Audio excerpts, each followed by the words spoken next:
C'est une annonce qui était prévisible, mais dont l'impact sur la planète pourrait être très important. Ce lundi, le 47e président des États-Unis, Donald Trump, a annoncé que les États-Unis allaient se retirer pour la deuxième fois de l'accord de Paris sur le climat, mais qu'ils allaient aussi reprendre un certain nombre de projets vivement contestés par les scientifiques. Salut, c'est Hugo, j'espère que vous allez bien. C'est donc le sujet à la une des actualités du jour. En voix off, donc aujourd'hui, déjà que je suis enrhumé, je pense que ça s'entend, donc je vais vous épargner ma tête en plus. Ce lundi donc, juste après son investiture, Donald Trump a annoncé le retrait des États-Unis de l'accord de Paris sur le climat, un accord qu'il a qualifié, je cite, d'escroquerie injuste et unilatérale. L'accord de Paris, c'est donc un traité international qui a été adopté en 2015 lors de la COP21 à Paris. D'ailleurs, l'objet de ma toute première vidéo sur cette chaîne à l'époque, mais inutile de la chercher, je l'ai passé en privé depuis. Bref, c'est donc un accord qui date de 2015 et il vise à limiter le réchauffement climatique en maintenant l'augmentation de la température mondiale bien en dessous de 2 degrés d'augmentation et si possible à 1,5 degré par rapport au niveau pré-industriel,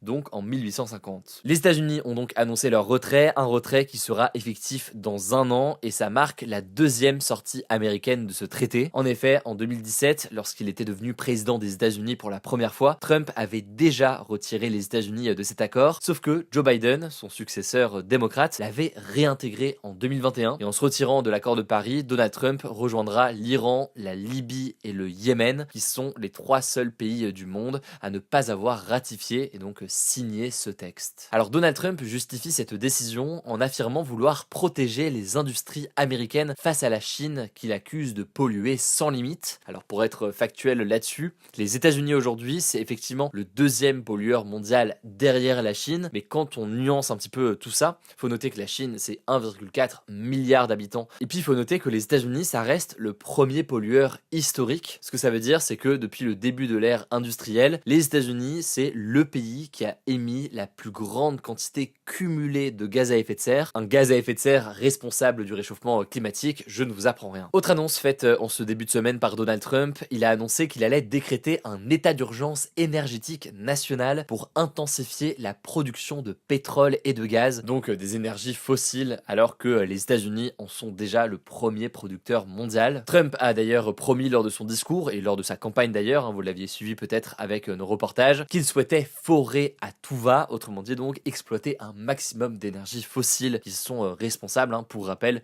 là aussi du changement climatique. Il a aussi indiqué qu'il reviendrait sur plusieurs mesures climatiques qui ont été prises par Joe Biden, comme par exemple les financements pour les énergies renouvelables ou encore les financements qui sont alloués à l'achat de véhicules électriques. Et au passage, un ou deux éléments en plus, à la tête du ministère de l'énergie des États-Unis, il a décidé de nommer Chris White, qui est le patron d'une entreprise dans le domaine des hydrocarbures et qui avait estimé l'an dernier que, je cite, il n'y a pas de crise climatique, fin de citation, une déclaration donc à rebours du consensus scientifique sur le sujet. Et on peut aussi noter que à la tête de l'agence de protection de l'environnement, Donald Trump a placé Lizeldin ou Lizeldine, je sais pas, vous le prononcez comme vous voulez en français ou en anglais. Et l'objectif très clairement affiché de cet homme, c'est de réduire au maximum les réglementations en matière d'environnement. Alors les conséquences du retrait des États-Unis de l'accord de Paris, c'est évidemment un risque de ralentissement des objectifs américains en matière de réduction des gaz à effet de serre. Sans rentrer dans les détails, Joe Biden avait promis en décembre dernier de réduire les émissions de gaz à effet de serre de 61 à 66% d'ici 2035 par rapport aux chiffres de 2005. Sauf que avec le retrait des accords de Paris, eh bien ça devrait être beaucoup plus faible. Par exemple, le centre de recherche américain Rhodium Group parle potentiellement d'une réduction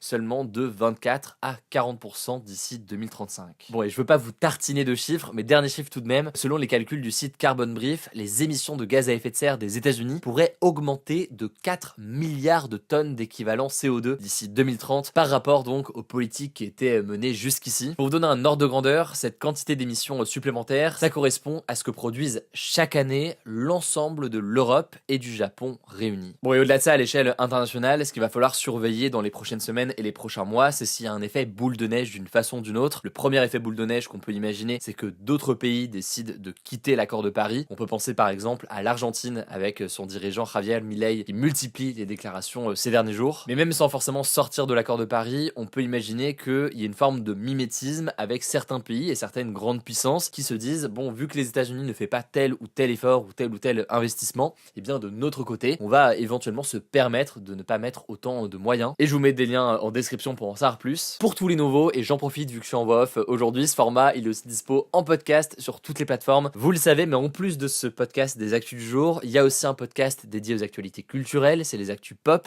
Il y a aussi maintenant un podcast avec toutes nos interviews. Vous tapez Hugo Décrypte interview ou Hugo Décrypte pop ou Hugo Décrypte actu du jour. Comme ça, vous pourrez trouver les trois. N'hésitez pas à vous abonner pour nous soutenir et aussi c'est une bonne façon de s'informer. Je vous laisse avec Léa pour les actualités en bref et je reviens juste après pour ma petite recommandation culturelle de la semaine. Merci Hugo et bonjour à tous. On commence avec cette actu. La tempête Éowyn s'apprête à toucher une partie de la France ce week-end et le Morbihan, en Bretagne, a été placé en vigilance orange pluie inondation. Une dizaine d'autres départements, majoritairement en Bretagne et en Normandie, ont été placés en vigilance jaune, mais certains pourraient passer en vigilance orange. Alors avant d'arriver en France, la tempête Éowyn a touché l'Angleterre, l'Écosse et l'Irlande, où les vents ont parfois dépassé les 180 km/h. L'Irlande et l'Irlande du Nord ont d'ailleurs été placés en alerte rouge, qui est le niveau le plus important. Selon le quotidien irlandais The Irish Independent, il s'agirait de la tempête la plus violente depuis l'ouragan Debby, qui avait fait 18 morts en 1961. Dans la matinée de ce vendredi, 93 000 foyers étaient sans électricité en Irlande du Nord et de nombreux vols ont dû être annulés. En France, des vents moins violents sont attendus sur la côte ouest. À noter que selon les prévisions actuelles, la France ne devrait subir que des effets mineurs de la tempête Éowyn. Deuxième actu, aux États-Unis, un juge a suspendu la remise en cause du droit du sol qui avait été ordonné par Donald Trump ce lundi, le jour de son investiture. Alors on en parlait hier, le droit du sol, c'est un principe selon lequel une personne acquiert la nationalité d'un pays simplement en y étant née, peu importe la nationalité de ses parents. D'après le juge, la demande de Donald Trump de mettre fin au droit du sol aux États-Unis est un ordre inconstitutionnel, donc qui va à l'encontre de la Constitution américaine, qui est la norme suprême du pays. En effet, c'est un principe consacré par le 14e amendement de la Constitution américaine et qui est appliqué depuis plus de 150 ans dans le pays. De son côté, Donald Trump a déclaré qu'il allait faire appel de cette décision. Et au passage, autre annonce du président américain, il a donné 100 jours à son émissaire pour mettre fin à la guerre en Ukraine. C'est ce qu'a révélé le Wall Street Journal ce mercredi. En novembre dernier, il avait dit pouvoir régler le conflit en 24 heures, mais il a finalement admis avoir besoin de plus de temps. Parallèlement à ça, le président américain a menacé la Russie de nouvelles sanctions et il a dit ce jeudi vouloir rencontrer le président russe Vladimir Poutine bientôt pour mettre fin à la guerre en Ukraine qui dure depuis bientôt 3 ans. On suivra ça. Troisième actu, en 2024, la scolarité de près de 250 millions d'enfants dans 85 pays a été perturbée par des chocs climatiques selon un rapport de l'UNICEF publié ce vendredi. Ça représente un enfant sur 7 dans le monde.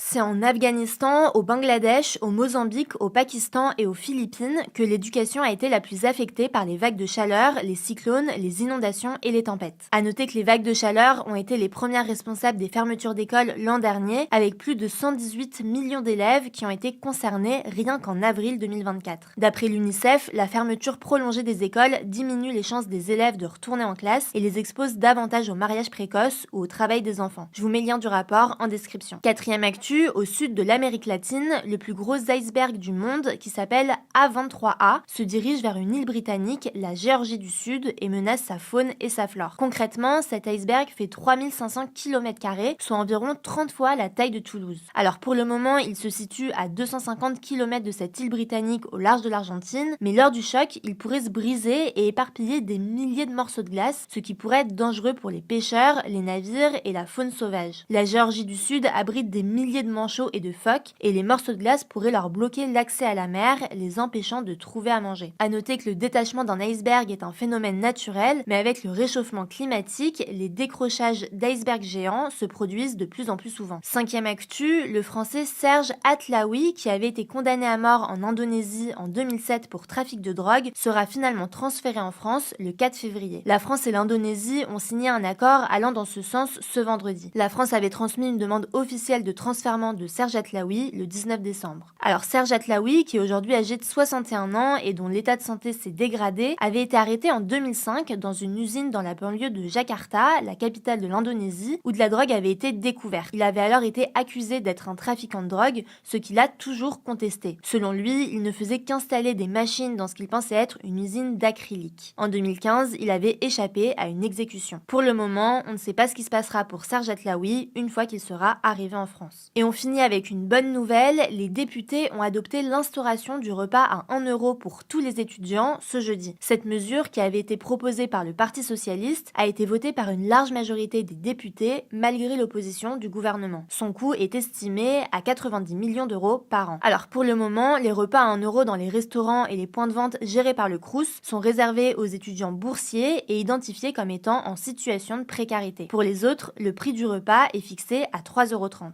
Mais selon une enquête IFOP parue en octobre 2024, 36% des étudiants déclarent avoir déjà sauté souvent ou de temps en temps des repas par manque d'argent. Le texte va désormais être transmis au Sénat, on suivra ça. Merci beaucoup Léa pour les actualités en bref. Alors 2 recommandations culturelles cette semaine. La première évidemment, on a reçu cette semaine Vincent Lindon. Vous avez peut-être vu l'interview. Eh bien le film Jouer avec le feu est sorti cette semaine au cinéma. Et le deuxième film que je voulais vous recommander, c'est le film Je suis toujours là. C'est un film brésilien avec Fernanda Torres. C'est un film politique. C'est un film très touchant. Je vous en dis pas plus, mais c'est un film vraiment excellent. N'hésitez pas à le voir au cinéma tant qu'il est encore diffusé. Voilà donc pour les actualités cette semaine. Si jamais vous voulez plus de vidéos, vous le savez, rendez-vous sur la chaîne des grands formats. Passez un excellent week-end, prenez soin de vous, prenez soin de nos proches, et puis on se dit à lundi pour le retour des actus.